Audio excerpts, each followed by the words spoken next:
So hello students, welcome to EduTab and welcome to this video. Most people who are preparing for this year's NABARD graded 2023 examination are only focusing and preparing for phase 1 of the examination. Are you one of those people? If yes, today it is very important for you to understand what mistake you are making. So let's have a look on the strategy from the logical point of view. If I talk about your phase 1, जो कि होता है of 200 marks, जिसमें merit आती है out of 100 marks, जिसके marks are not calculated in your final selection. However if I talk about phase 2 of the NABARD exam, यहाँ जो पेपर होता है that is out of 200 marks, जो मेरिट आती है that is also out of 200 marks and these marks are calculated in your final merit as well. So this give you a clear picture that why it is very important to target phase 1 and phase 2 together if you ultimately want to crack NABARD graded 2023, not just phase 1. What will be the first step for the preparation of phase 2 of NABARD exam? You need to have the analysis of previous year paper that I am going to do for year 2022, and isse you need to have some learning that I will directly provide you. But before we start that, please understand this quote. You don't have to wait for notification for the time to come. जब opportunity आएगी, if you are not prepared, it will cost you this year's selection. To avoid this to happen, please prepare when you have time. Start your preparation right now. Don't wait for tomorrow or the day after tomorrow. This is the high time when you should wake up and start preparing. So with this, let's jump into the phase 2. Now I know some of you have no clear idea or have some doubt related to phase 2. क्या paper 1 है, क्या paper 2 है, क्या होता है. See, once you clear the phase 1 of the examination, you will get the admit card of phase 2, and on the same day you will have two paper. Paper 1 will be of the descriptive English, that will be of 100 marks. Then paper 2, if you appear from the journalist, will be of ESI ARD. Otherwise, whatever subject you have appeared for or prepare for, वो आपका exam होगा, जो कितने का होगा, 100 marks का. Now ये जो पेपर 2 होता है that is both objective as well as descriptive in nature. यहाँ ऑब्जेक्टिव में you will have question worth 2 and 1 marks. 2 marks के आपके 20 क्वेश्चन होंगे, 1 mark के आपके 10 क्वेश्चन होंगे. Total will come out to be 50 marks. Similarly descriptive में you will have 6 question, जिनमें से you will have to do 4 question. पहले के जो 2 क्वेश्चन होंगे that will be of 10 marks, right. 2 question and 15 mark के 2 क्वेश्चन होंगे. Again the total will come out to be 50 marks. टोटल 100 marks आपके ऐसे कैलकुलेट होंगे. नाउ ये आपके लिए क्लियर होना बहुत ज़रूरी है बिफोर वी गो अहेड. जो एक चीज़ है फेज़ 2 को बनाती है बहुत इंपॉर्टेंट, दैट इज़ जितने भी मार्क्स आपके फेज़ 2 में आते हैं एज सच वो कैलकुलेट होते हैं फाइनल मेरिट. फेज़ 2 आपका 200 मार्क्स का होता है एंड आपका इंटरव्यू होता है 50 मार्क्स का. जो फाइनल सिलेक्शन होता है that is out of 250 marks. तो यहाँ पे आपको स्कोर करना बहुत ज़रूरी है इफ़ यहाँ पे आपको मेरिट चाहिए. So with this understanding, let's start the analysis and have some learning. So पहले बात कर लेते हैं learning की of paper 1. So paper 1 में आपकी 3 basic चीज़ें जो आपको दिमाग में अभी इसी टाइम बिठा लेनी है. That is you will have to focus if you want to clear descriptive English का पेपर अच्छे से. You will have to see the news and focus on the topic of ESI GA that had made it to the headline of the news. ठीक है, जितनी भी आपकी news ESI GA से important है उसी से related essay and letter you will be getting.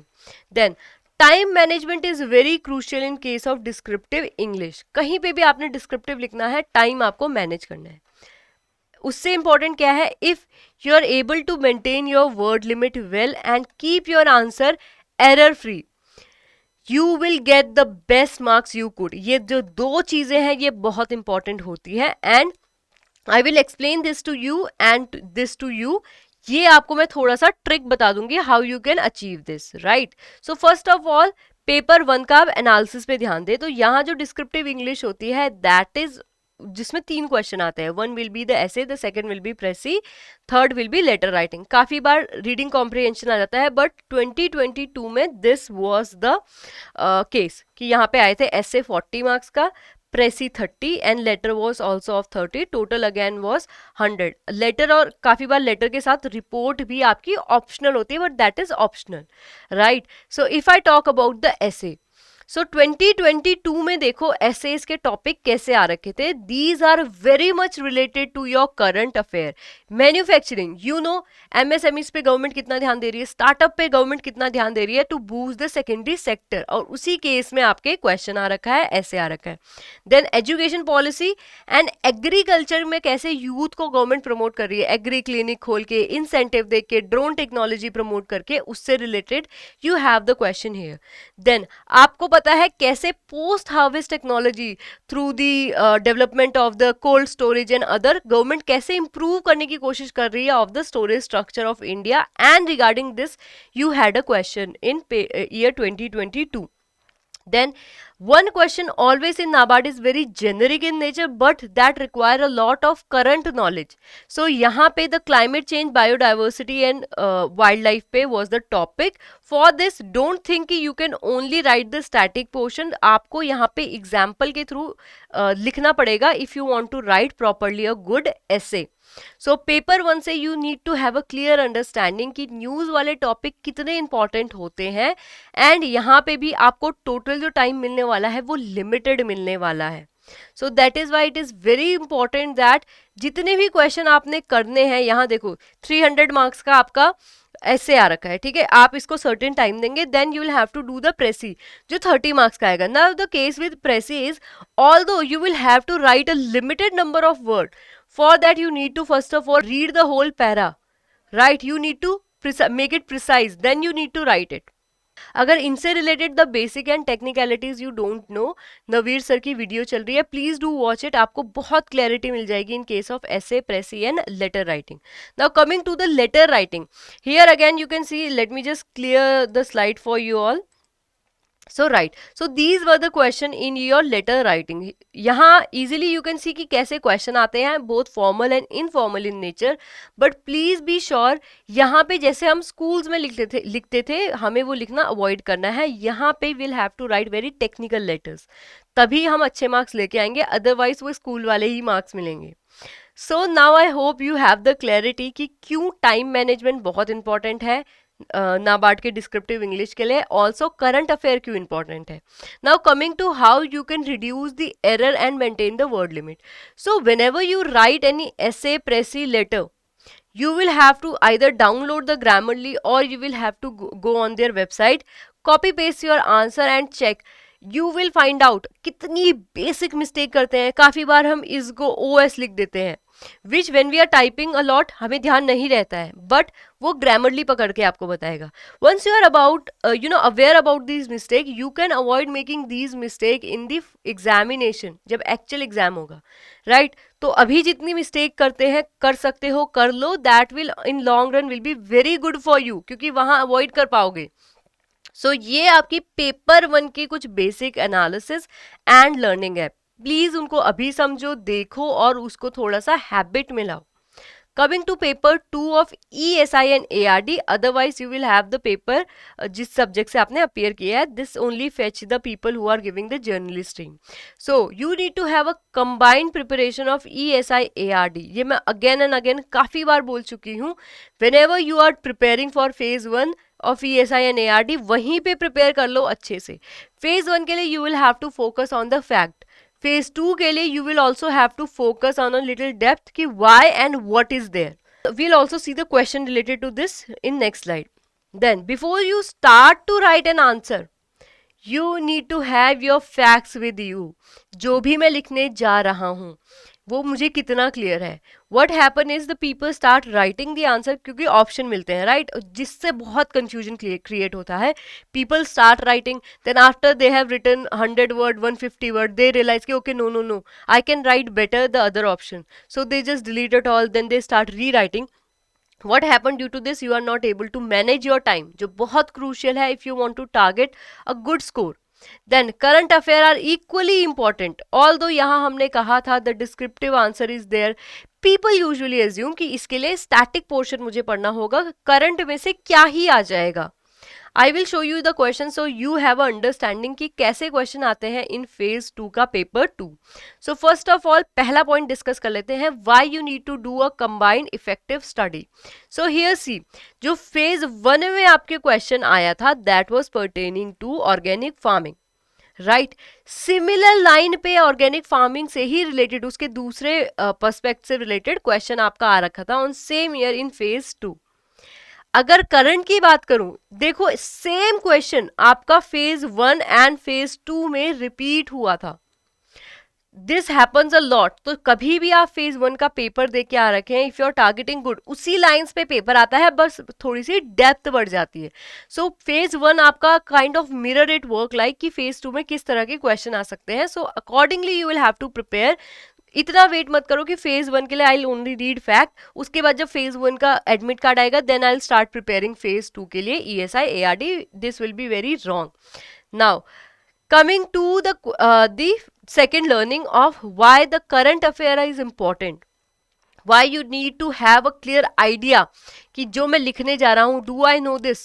So see, whenever you have the question here, see आपके जो 10 मार्कर थे वहां आपका ये क्वेश्चन कंपल्सरी था. फर्स्ट एंड सेकंड क्वेश्चन में you have the choice. तो यहां देखो क्या होता है, whenever you are starting to write please do understand कि क्या क्वेश्चन पूछ रहा है, how much content that we have और मैं उसको कैसे लिखूंगा. ऐसे मत करना कि क्वेश्चन पढ़ते ही you start typing and in writing you have written some part of the question, then you are realizing कि okay no दूसरे वाले को अटेम्प्ट करता हूँ. Don't make this mistake. Take your time first of all. Take 2, 3, 4, 5 minute good amount of time and understand कि okay I'll attempt this question, I'll write this in this question and I'll score good in this question. So एक बार वो clarity आ जाती है then only start to write. Then ये जो question compulsory होगा ये तो करना पड़ेगा. Same with the 15 marker question. Once you have a clarity then only you can write to answer. अब यहाँ भी देखो जो मैंने आपको थर्ड लर्निंग बताई थी कि करंट अफेयर इंपॉर्टेंट होते हैं, यहाँ आपके NRLM के डायरेक्ट ऑब्जेक्टिव पूछ रखे हैं, that is directly from your current affair. उसके बाद बात करें हम क्वेश्चन नंबर 4 की, तो यहाँ भी आपसे PDS के बारे में पूछा है, that was in current context. You cannot only just write the definition and the facts and feel like कि okay I am done. No, you need to give the current context है. Similarly social infrastructure पे क्योंकि बहुत push मिल रहा था, health में, education के लिए न्यू पॉलिसी आ रखी थी, एनवायरमेंट में काफ़ी सारे पॉलिसीज आ रखी थी. That is why we were trying to improve the social structure and you have a question here related to current affair. Now again देखो ऑब्जेक्टिव आ रखे हैं, ये तो 100% आपका करंट अफेयर से रिलेटेड है.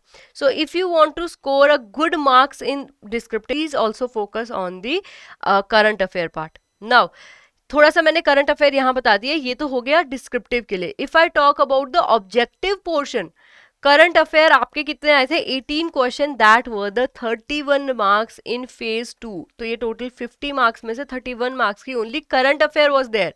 डिस्क्रिप्टिव राइटिंग में भी और ऑब्जेक्टिव में भी. अगर आपको देखना है कि कितने करंट आए थे, किस टॉपिक में से करंट आए थे, that we have written here. Please do see difficulty level क्या है, स्टैटिक थे कि करंट थे, टॉपिक क्या थे और कौन से नंबर के क्वेश्चन कितने मार्क्स के आए थे. Now if you want the PYQ वो आपको हमारी साइट से मिल जाएंगे. Do register for this. So I hope now you have a clear idea कि क्यों phase 2 is very important for your NABARD examination. And please start writing about phase 2 की preparation भी स्टार्ट कर दो. And do write in the comment section I am going to start phase 2 from today itself. Right, wait मत करो if you actually want to be successful in cracking NABARD grade A examination this year. So that will be it for the video. But if you have any doubt related to the sources of NABARD, syllabus of NABARD or the strategy, effective strategy for NABARD, you can download this guidebook from the link given below. So that will be it for the video. Thank you so much. If you are new here, do remember to subscribe to our YouTube channel and join our Telegram channel as well for the content we provide. So that will be it. If you get any doubt related to any regulatory body examination, feel free to call to us, write to us, and thank you so much.